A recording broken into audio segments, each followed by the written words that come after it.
bitna je razlika. Ali reću vam još jednu stvar. Maestro je bio pravu u toliko što grad mora davati više. Ali gradska glazba koja je potražila zahtjev za kupnju instrumenta, naravno da smo kupili. Ali u ovoj godini vi znate da SDP nije iz gradskog budžeta. Kada vi nemate budžeta i institucije gradonačelnika i gradskog vijeća kad rade, ne mogu funkcionirati bez budžeta. Zbog toga je neučinkovitost gradskog vijeća vlada nagradila raspuštanje, ali je ostavilo nas bez budžeta. A nije nas ostavilo samo bez budžeta. Ostavilo nas je bez odluke da mi, Hvarani, plaćamo jednu od najskupljih legalizacija u Hrvatskoj. To ćemo odmah po izborima promijeniti.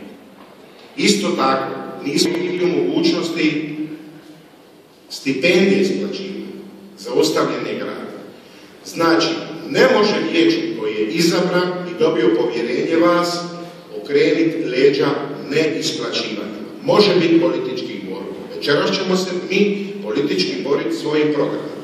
Naravno, moramo odgovoriti i na neke stvari koje sam čuo.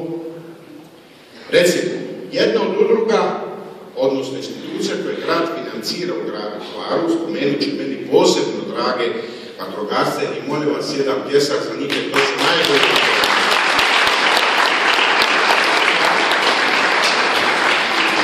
Kada sam došao u priliku biti gradonačelnik, za vatrogastvo se odvajalo 400.000 kuna.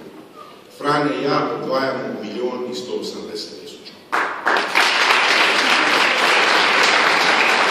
Znači, svakome ko radi, dobit će. Svak ko poštuje svoj posao, svoje znanje, dobit će. Cijenimo profesionalnost, jer smo za profesionalnost, za nagraditi svaki.